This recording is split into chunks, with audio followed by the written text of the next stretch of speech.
ದೇವರಾಜ್ ಅರಸು ಅವರ ಆಳ್ವಿಕೆ ದಿನಗಳನ್ನು ಬ್ರೇಕ್ ಮಾಡಿದ್ದು ಅಂತಂದರೆ ಸದ್ಯದ ಕರ್ನಾಟಕ ರಾಜ್ಯದ ಮುಖ್ಯಮಂತ್ರಿಗಳಾಗಿರುವಂಥ CM ಸಿದ್ದರಾಮಯ್ಯ ಅವರ ಅಭಿಮಾನಿಗಳು ಹಾಗೂ ಯುವ ಅಹಿಂದ ಒಕ್ಕೂಟದ ಸದಸ್ಯರು ಎಲ್ಲರೂ ಸೇರಿಕೊಂಡು ಒಂದು ಸ್ಪೆಷಲಾಗಿ ಕಾರ್ಯಕ್ರಮವನ್ನು ಮಾಡ್ತಾ ಇದ್ದಾರೆ. ಈ ಕಾರ್ಯಕ್ರಮದ ಹೆಸರೇ ನಾಟಿ ಕೋಳಿ ಔತಣಕೂಟ ಅಂತ ಹೇಳಿ. ಏನು ಇದರ ವಿಶೇಷತೆ, ಯಾವ ರೀತಿಯಾಗಿ ಪ್ರೋಗ್ರಾಮ್ನ ಮಾಡ್ತಾ ಇದ್ದಾರೆ, ನಾಳೆ ಕಾರ್ಯಕ್ರಮಕ್ಕೆ CM ಸಿದ್ದರಾಮಯ್ಯ ಅವರು ಭಾಗ್ಯ ಆಗ್ತಾರಾ, ಎಲ್ಲವನ್ನ ಕೇಳ್ತಾ ಹೋಗ್ತೀನಿ. ನನ್ನೊಟ್ಟಿಗೆ ಕುಶಾಲ್ ಅವರು ಇದ್ದಾರೆ. ಸರ್ ನಮಸ್ತೆ. ನಮಸ್ತೆ ಮೇಡಮ್.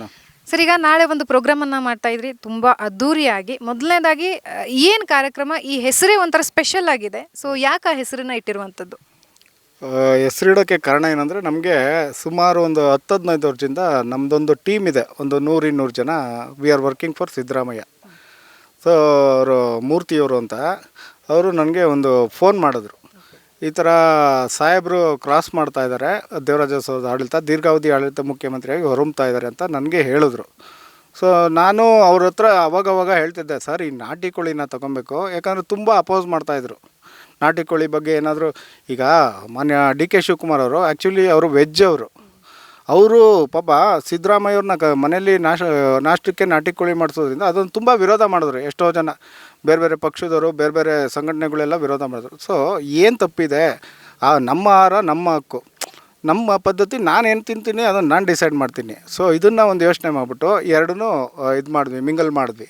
ಒಂದು ಕಡೆ ಊಟ, ಒಂದು ಕಡೆ ಈ ದೀರ್ಘಾವಧಿಯಲ್ಲಿರ್ತಿ, ಎರಡು ಕಡೆನೂ ಮಿಕ್ಸ್ ಮಾಡಿ, ಆಮೇಲೆ ನಮ್ಮ ಯಾರಿದ್ರು ನಮ್ಮ ಸಹಚರರು ಅವ್ರ ಜೊತೆ ಡಿಸ್ಕಸ್ ಮಾಡಿದ್ರಿ. ಈಗ ನಿಂಗಪ್ಪ ಪೂಜಾರಿ ಅಂತ ಇವ್ರ ಅಧ್ಯಕ್ಷರು ಈಗ ಮಾತಾಡಿದ್ರು ನಿಮ್ಮ ಹತ್ರ. ಸೊ ಹಂಗೆ ಇಬ್ಬರು ಪ್ಲ್ಯಾನ್ ಮಾಡಿ ಮಾಡಿದ್ವಿ. ನಮ್ಮ ಪ್ಲ್ಯಾನ್ ಇದ್ದಿದ್ದು 100 to 200. ಈಗ ನೀವೇ ಹೇಳ್ದಂಗೆ ಹೆಸರೇ ಹಂಗಿದೆ ನಾಟಿ ಕೋಳಿ ಅನ್ನೋದು. ಅದೇನಾಯಿತು, ಹೋಗ್ತಾ ಹೋಗ್ತಾ ಹೋಗ್ತಾ ಹೈಪ್ ತೊಗೊಂತು. ಆಮೇಲೆ ಮುಖ್ಯ ಪಾತ್ರ ಇದರಲ್ಲಿ ನೀವು ಮಾಧ್ಯಮದವರು, ನಮ್ಮದು ಅನ್ನೋದಕ್ಕಿಂತ ಮಾಧ್ಯಮ ಇದನ್ನು ರೀಚ್ ಮಾಡ್ತು ಜನಗಳಿಗೆ.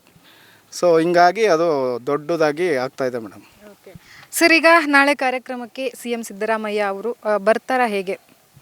ಮೇಡಮ್, ನಾವು ನೋಡಿ ಸಿದ್ದರಾಮಯ್ಯವ್ರನ್ನೂ ಇನ್ವೈಟ್ ಮಾಡಿದ್ದೀವಿ, ಖುದ್ದಾಗಿ ಹೋಗಿ ಇನ್ವೈಟ್ ಮಾಡಿದ್ದೀವಿ. ನಮ್ಮ HM ರೇವಣ್ಣ ಸಾಹೇಬರು ಕರ್ಕೊಂಡೋಗಿದ್ರು, ಇನ್ವೈಟ್ ಮಾಡಿದ್ವಿ ನಾವು CM ಸಾಹೇಬ್ರನ್ನ. ಅವರು ನೋಡೋಣ ಅಂತ ಹೇಳಿದ್ದಾರೆ, ಬರ್ತೀನಿ ಬರಲ್ಲ ಅಂತ ಹೇಳಿಲ್ಲ. ಬಂದರೆ ವೆಲ್ ಆ್ಯಂಡ್ ಗುಡ್, ನಮ್ಮಷ್ಟು ಹರ್ಷ ಪಡೋರು ಯಾರೂ ಇಲ್ಲ. ಯಾಕಂದರೆ ಒಬ್ಬರು ಒಂದು ಕಡೆ ದೀರ್ಘಾವಧಿ ಆಡಳಿತ CM ಅವರು, ಆಮೇಲೆ ನಮ್ಮ ನೆಚ್ಚಿನ ನಾಯಕರವರು. ಸೊ ನಮ್ಮ ರೆಪ್ರೆಸೆಂಟೇಷನ್ ಸಿದ್ದರಾಮಯ್ಯವರು, ಅವರು ಬಂದರೆ ನಮಗಿಂತ ಖುಷಿ ಪಡೋರು ಬೇರೆ ಯಾರೂ ಇಲ್ಲ ಮೇಡಮ್. ಸರ್, ಈಗ ಎಷ್ಟು ದಿನಗಳನ್ನು ಬ್ರೇಕ್ ಮಾಡಿದ್ದಾರೆ? ಈಗ ಆಡಳಿತ ಅಂತಂದರೆ ಏರಿಳಿತ ಖಂಡಿತವಾಗ್ಲೂ ಇದ್ದೇ ಇರುತ್ತೆ. ಆ ಏರಿಳಿತಗಳಲ್ಲಿ ಜನರ ಮನಸ್ಸನ್ನು ಗೆದ್ದಿದ್ದಾರೆ ಅಂತ ತಾವೆಲ್ಲ ಹೇಳ್ತಾ ಇದ್ರಿ.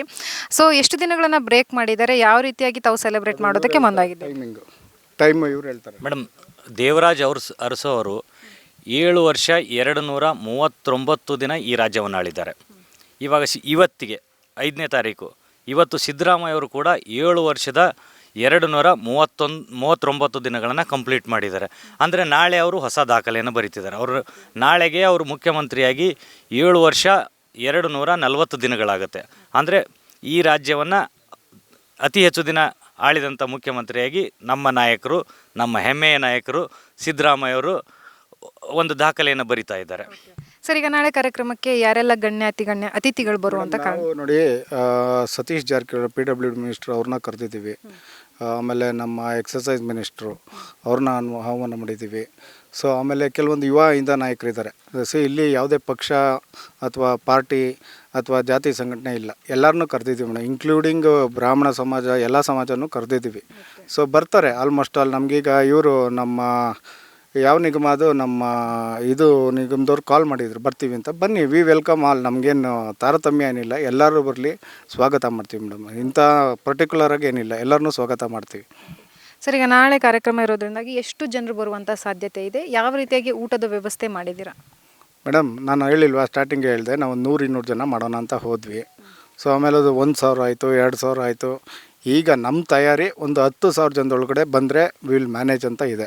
ಆಮೇಲೆ ಸಿದ್ದರಾಮಯ್ಯ ಇಲ್ಲಿ ಯಾರು ಊಟ ಮಾಡೋಕ್ಕೆ ಅಂತ ಬರಲ್ಲ, ಇದು ಒಂದು ಸಂಭ್ರಮಾಚರಣೆ. ಬರ್ತಾರೆ, ಬಂದವ್ರಿಗೆ, ಯಾಕಂದರೆ ಇಡೀ ರಾಜ್ಯಕ್ಕೆ ಅನ್ನ ಹಾಕಿರೋರು ಸಿದ್ದರಾಮಯ್ಯನವರು, ಅಕ್ಕಿ ಏನು ಅನ್ನಭಾಗ್ಯ ಯೋಜನೆ ಕೊಟ್ಟವರು. ಸೊ ಯಾರೇ ಬಂದರೂ ಕೂಡ ಹೊಟ್ಟೆ ಹಸ್ಕೊಂಡು ಹೋಗಬಾರ್ದು, ಅದನ್ನು ನಾವು ನೋಡ್ಕೊಳ್ಳೋಕ್ಕೆ ಶತಪ್ರಯತ್ನ ಮಾಡ್ತೀವಿ. ಸರ್, ವ್ಯವಸ್ಥೆ ಯಾಕಂತಂದರೆ 200-300 ಜನ ಬಂದ್ರೇ ಕೆಲವೊಂದು ಸಲ ಅಸ್ತವ್ಯಸ್ತ ಆಗುವಂಥ ಸಾಧ್ಯತೆ ಇರುತ್ತೆ. ನೀವು ಯಾವ ರೀತಿಯಾಗಿ ಪ್ರಿಪ್ರೇಷನ್ ಮಾಡ್ಕೊಂಡಿದ್ದೀರಾ?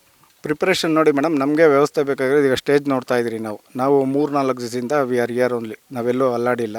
ಆಮೇಲೆ ಪೊಲೀಸವರು ಸಹಕಾರ ಕೊಟ್ಟಿದ್ದಾರೆ. ಪಾರ್ಕಿಂಗ್ ವ್ಯವಸ್ಥೆ ಆಗಲಿ, ಊಟದ ವ್ಯವಸ್ಥೆ ಆಗಲಿ, ನಮ್ಮದೇ ಒಂದು ಟೀಮ್ ಇದೆ, ಒಂದು ಕೋರ್ ಟೀಮ್ ಇದೆ, ಒಂದು ಕಾರ್ಯಕರ್ತರು ಟೀಮ್ ಇದೆ, ವಾಲಂಟಿಯರ್ಸ್ ಇದ್ದಾರೆ. ಸೊ ನಿನ್ನೆ ನೀವು ಬಂದಿದ್ದರೆ ಇಲ್ಲಿ ಶೂಟ್ ಮಾಡೋದು ಒಂದು 300-400 ಜನ ಇದ್ದರು ನಿನ್ನೆ ಇಲ್ಲಿ ವಾಲಂಟಿಯರ್ಸ್. ಅವರು ಹೇಳಿದ್ದಾರೆ ನಾವು ಖುದ್ದಾಗಿ ಬಂದು ನಾವು ನಿಂತ್ಕೊಂಡು ಕೆಲಸ ಮಾಡ್ತೀವಿ. ಕಾರಣ ಏನು ಅಂದರೆ ಇವತ್ತು ಸೋಮವಾರ ಕೆಲಸಗಳಿರುತ್ತೆ, ಬರ್ತಾರೆ ಮಧ್ಯಾಹ್ನ ಮೇಲೆ ಎಲ್ಲ ಬಂದು ಇಲ್ಲಿ ನಮ್ಮ ಜೊತೆ ನಿಂತ್ಕೊತಾರೆ. ಅರೌಂಡ್ ಒಂದು 400-500 ಜನ ವಾಲಂಟಿಯರ್ಸೇ ಇದ್ದೀವಿ ನಾವು. ಸೊ ಮ್ಯಾನೇಜ್ ಮಾಡೋಕ್ಕೆ ಎಲ್ಲ ರೀತಿಯ ಪ್ಲಾನಿಂಗ್ ಆಗಿ ಎಲ್ಲ ಪ್ಲ್ಯಾನಿಂಗ್ ಆಗಿದೆ. ನಾವು ಅದೇ ಈಗ ಏನಂದರೆ ಶಾರ್ಟ್ ಪೀರಿಯಡ್ 15 ದಿವಸದಿಂದ ಪ್ಲ್ಯಾನ್ ಮಾಡಿರೋದು ನಾವು. ಸೊ ಹಂಗಾಗಿ ಏನು ಅಂದರೆ ಬರ್ತಾರೆ ವಾಲಂಟಿಯರ್ಸ್ ಇದ್ದಾರೆ. ನಮ್ಮ ಇದು ಏನಂದರೆ ವಾಲಂಟಿಯರ್ಸೇ ಶಕ್ತಿ. ಆಮೇಲೆ ಊರವರು ಕೂಡ ಈ ಭಕ್ತನಪಳ್ಳಿಯ ಊರು ಗ್ರಾಮಸ್ಥರು ಏನಿದ್ದಾರೆ ಅವರು ಹೇಳಿದ್ದಾರೆ ನಾವೊಂದು 50-100 ಜನ ಕಳಿಸ್ತೀವಿ ಹುಡುಗರನ್ನ ನಿಮ್ಮ ಜೊತೆ ನಿಂತ್ಕೊತಾರೆ ಅಂತ. ಇವಾಗ ಅದ್ಯಾರು ಸಂಘಟನೆಯವ್ರು ಬಂದಿದ್ದರು, ನಾವು ನಿಂತ್ಕೊಂಡು ಸಿದ್ದರಾಮಯ್ಯ ಅಂದರೆ ಮೇಡಮ್ ಒಂದು ಶಕ್ತಿ ಮೇಡಮ್. ಅದಕ್ಕೆ ನೀವು ಜನ ಸೇರಿಸ್ಬೇಕಾಗಿಲ್ಲ, ಆಟೋಮೆಟಿಕ್ ಜನ ಫ್ಲೋ ಆಗುತ್ತೆ. ಕೆಲಸ ಮಾಡೋರು ಇರ್ತಾರೆ, ಸಿದ್ದರಾಮಯ್ಯ ಅವ್ರು ನೋಡೋಕೆ ಬರ್ತಾರೆ. ಸೊ ಅದೊಂದು ಶಕ್ತಿ, ಅದು ಎಲ್ಲ ಚೆನ್ನಾಗಾಗುತ್ತೆ ಅಂತ ನಾವು ಅಂದ್ಕೊಂಡಿದ್ದೀವಿ. ಸರ್, ಈಗ ಅಡುಗೆ ವಿಚಾರಕ್ಕೆ ಬಂದರೆ ಟೋಟಲಾಗಿ ಎಷ್ಟು ಟನ್ ಅಡುಗೆ ಮಾಡಿಸ್ಬೇಕು ಇಂತಿಷ್ಟು ಅಂತ ಏನಾದ್ರು ಪ್ಲಾನಿಂಗ್ಸ್ ಯಾವ ರೀತಿ? ಮೇಡಮ್ ನಾವು ಆ್ಯಕ್ಚುಲಿ 1.5 ಟನ್ನು ಚಿಕನ್ ನಾಟಿ ಕೋಳಿ ಮಾಡಿಸೋಣ ಅಂತ ಪ್ಲ್ಯಾನ್ ಮಾಡಿದ್ದೀವಿ. ಬೇರೆ ಏನೂ ವೆರೈಟೀಸ್ ಇರಲ್ಲ ಮೇಡಮ್. ಅನ್ನ ಸಾಂಬಾರು ಮುದ್ದೆ, ರಾಗಿ ಬಾಲು ನಮ್ಮ ರೆಪ್ರೆಸೆಂಟೇಷನ್ ಮುದ್ದೆ ಇರುತ್ತೆ, ಸಾಂಬಾರು ಇರುತ್ತೆ, ರೈಸ್ ಇರುತ್ತೆ. ನೀವು ನೋಡ್ಬೋದು ಎಲ್ಲ ಬ್ಯಾರಿಕೇಡೆಲ್ಲ ಹಾಕಿ ಹೆಂಗೆ ಮಾಡಿದ್ದೀವಿ ಅಂತ ನೀವು ಶೂಟ್ ಮಾಡ್ಕೊಳ್ಳಿ, ನಿಮ್ಗೆ ಗೊತ್ತಾಗುತ್ತೆ ಮುಂದೆ. ಆ ಕಡೆ ಊಟ ಕೊಡ್ತೀವಿ, ಇಲ್ಲಿ ಲೈನ್ ಅಪ್ ಮಾಡಿಸ್ತೀವಿ. ಕಾರ್ಯಕ್ರಮ 1 ಅವರ್ 2 ಅವರ್ ಇರುತ್ತೆ. ಮುಗ್ದಟ್ಗೆ ಸೀದಾ ಊಟಕ್ಕೆ ಹೋಗ್ತಾರೆ. ಊಟ ಮುಗಿಸಿ ಹಂಗೆ ಎಕ್ಸಿಟ್. ಎಲ್ಲ ರೀತಿ ಏನು ಸೇಫ್ಟಿ ಬೇಕೋ ನಾವು ಮಾಡ್ಕೊಂಡಿದ್ದೀವಿ. ಸರ್, ಈಗ ತುಂಬ ದೂರದಿಂದ ಅಭಿಮಾನಿಗಳಾಗಿರ್ಬೋದು, ಅವರನ್ನು ಫಾಲೋ ಮಾಡುವಂಥವ್ರಾಗಿರ್ಬೋದು ತುಂಬ ಜನ ಬರ್ತಾರೆ. ಸೊ ದಟ್ ಅವರಿಗೆಲ್ಲ ಪಾರ್ಕಿಂಗ್ ವಿಚಾರವಾಗಿ ಏನಾದರೂ ವ್ಯವಸ್ಥೆ ಮಾಡಿದರೆ ಹೇಗೆ? ಇಲ್ಲ, ನೆನ್ನೆ ಟ್ರಾಫಿಕ್ ಇನ್ಸ್ಪೆಕ್ಟರ್ ಕೂಡ ಬಂದಿದ್ರು ನೆಲಮಂಗ್ಲದವರು, ತೋರಿಸಿದ್ದೀವಿ ಎಲ್ಲೆಲ್ಲಿ ಮಾಡಿದ್ದೀವಿ, ಅಲ್ಲೆಲ್ಲ ಕ್ಲೀನಪ್ ಮಾಡಿಸಿದ್ದೀವಿ. ಸೊ ಆಮೇಲೆ ಅಲ್ಲಿ ಪ್ಲೇಕಾರ್ಡ್ಗಳು ಹಾಕ್ತೀವಿ, ಹೆಂಗೆ ಬರೋದು from main road to here ಹೆಂಗೆ ಬರೋದು. ಸೊ ಒಂದು ಗೈಡೆನ್ಸ್ ಇರುತ್ತೆ. ಆಮೇಲೆ ವಾಲಂಟಿಯರ್ಸ್ನು ಕೂಡ ಮೇನ್ ರೋಡಿಂದ ಇಲ್ಲಿವರೆಗೂ ಲೈನಪ್ ಮಾಡ್ತೀವಿ. ಸೊ ಬಂದಾಗ ದೇ ವಿಲ್ ಗೈಡ್ ಮೇಡಮ್. ಆಮೇಲೆ ಲೊಕೇಶನ್ ಇವಾಗೆಲ್ಲ ಮುಂಚೆ ಥರ ಕೇಳ್ಕೊಂಡು ಹೋಗಂಗೇನಿಲ್ಲ. ಈಗ ಗೂಗಲ್ ಮ್ಯಾಪ್ಸ್ ಇದೆ, ಲೊಕೇಶನ್ ಹಾಕಿದ್ರೆ ಎಂಥವ್ರು ಬರ್ಬೋದು. ಏನೋ ಡಿಫ್ರೆನ್ಸ್ ಒಂದು 100-200 ಮೀಟ್ರ್ ಡಿಫ್ರೆನ್ಸಲ್ಲಿ ಹೋಗ್ತಾರೆ. ಬಟ್ ಇದು ಕಾರ್ಯಕ್ರಮ ಇಲ್ಲಿ ನಡೀತಾ ಇದೆ ಅಂತ ಪ್ರಚಾರ ಆಗಿದೆ 15 ಡೇಸಿಂದ. ಭಕ್ತನಪಳ್ಳಿಗೆ ಬಂದರೆ ಇಲ್ಲಿ ಸಿದ್ದರಾಮಯ್ಯ ಫಂಕ್ಷನ್ ಎಲ್ಲಿ ನಡೀತಾ ಇದೆ ಅಂದರೆ ಯಾರು ಕರ್ಕೊಂಬರ್ತಾರೆ. ಸೊ ಹಂಗಾಗೋದೇನು ತೊಂದರೆ ಆಗೋಲ್ಲ ನಮಗೆ. ಸರ್, ಈಗ ನಾಳೆ ತುಂಬ ಜನ ಬರ್ತಾರೆ, ಸ್ಪೆಷಲಿ ನಾಟಿ ಕೋಳಿ ಊಟಕ್ಕಂದ್ರೂ ಖಂಡಿತವಾಗಿ ಬಂದೇ ಬರ್ತಾರೆ. ಸೊ ಅಂಥವ್ರಿಗಾಗಿರ್ಬೋದು ಅಥವಾ ಏನೋ ಅತಿಥಿಗಳನ್ನು ನೋಡೋಕ್ಕೆ ಬರುವಂಥವ್ರಿಗಾಗಿರ್ಬೋದು ಏನಾದರೂ ಹೇಳೋದಿದ್ರೆ ತಾವೇನು ಹೇಳ್ತೀರಿ? ಮೇಡಮ್ ಏನಿಲ್ಲ, ಸಂಘಟಿತರಾಗೋಣ ಮೇಡಮ್.